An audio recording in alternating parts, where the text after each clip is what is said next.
ఏలూరు జిల్లా లింగపాలెం మండలం అన్నపనేని వారిగూడెంలో పంచాయతీ రహదారికి వెళ్లే మార్గాన్ని గ్రామానికి చెందిన వ్యక్తులు నడవకుండా దొడ్డికర్ల విజయరాజు కుటుంబ సభ్యులను బెదిరిస్తున్నారని వాపోయారు. ఈ రోజు ఏలూరు కలెక్టరేట్ వద్ద న్యూ డెమోక్రసీ ఆధ్వర్యంలో ఉమ్మడి పశ్చిమ గోదావరి జిల్లా అధ్యక్షులు ప్రకాష్ ఆధ్వర్యంలో ధర్నా నిర్వహించడం జరిగింది. దారిని కాచి బెదిరిస్తున్న బొమ్మ దాసరి శేఖర్రావు, నాగేంద్ర, బొమ్మ దాసరి తాయారు, బొమ్మ దాసరి నాగరాజు అనే వారిపై తగిన చర్యలు తీసుకోవాలని, తమకు న్యాయం చేయాలని, అదేవిధంగా తమను బెదిరిస్తున్న వారిని కఠినంగా శిక్షించాలని కలెక్టర్ కు వినతి పత్రం ఇవ్వడం జరిగింది.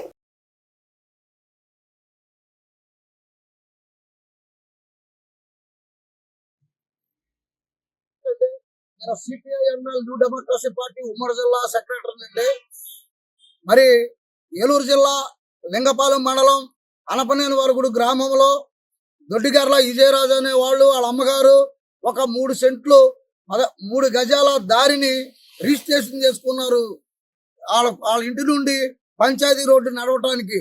అలాగే అక్కడ కావారపుకోట మండలం కేఎస్-రామాపురంలో ఒక గవర్నమెంట్ పొత్తు ఉంది. ఆ పొత్తుని వీళ్ళు కొనుక్కున్న 3 గజాల ఎడల్పు గల దారిని బొమ్మదాసరి తయారమ్మ, బొమ్మదాసరి నాగేంద్ర, బొమ్మదాసరి శేఖర్రావు, బొమ్మదాసరి నాగరాజు అనే వాళ్ళు నలుగురు ఆ దారిలో గొడ్లను కట్టేయటం, గేదలను కట్టేయటం, రాళ్ళు గుట్టలు పోసి పెంట కుప్పలో ఎరువులేసి గడ్డాము కుప్పలు అక్కడ పెట్టి వీళ్ళ నడవకుండా రోడ్ల మీద కాసి కత్తులు కర్రలతో కాస్తా ఉన్నారు. విజయరాజు కుటుంబ సభ్యులు బయటకు వస్తే నడవడానికి పంచాయతీ రోడ్డు ఎక్కుతుంటే నరుగుతామని కర్రలతో, గొడ్డలతో, కత్తులతో వచ్చి సంపుతానని బెదిరిస్తా ఉన్నారు. దారి రానివ్వట్లేదు, ఇంట్లో నుంచి బయటకు రానివ్వట్లేదు. వీరు ధర్మాజగూడెం పోలీస్ స్టేషన్ లో కంప్లైంట్ చేశారు. గతంలో జిల్లా కలెక్టర్ గారు ప్రసన్న కుమార్ గారికి కూడా కంప్లైంట్ చేశారు. ఎటువంటి న్యాయం జరగలేదు.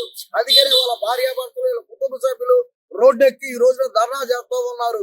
వాళ్ళని పైన చట్టపరమైన చర్యలు తీసుకోవాలని, వాళ్ళకున్న రిజిస్ట్రేషన్ దారి 3 గజాల ఎడపగల దారిని ఎడగొట్టి నడవడానికి హక్కుగా వాళ్ళని నడవడానికి రక్షణ కల్పించాలని, ఏ పొత్తునైతే ఏ దారినైతే ఆక్రమించి కబ్జా చేశారో ఆ కబ్జా నుండి వాళ్ళని తొలగించి విజయరాజు కుటుంబానికి న్యాయం చేయాలని చెప్పేసి మీడియా ముఖంగా మేము వేడుకుంటూ కోరుతున్నాం.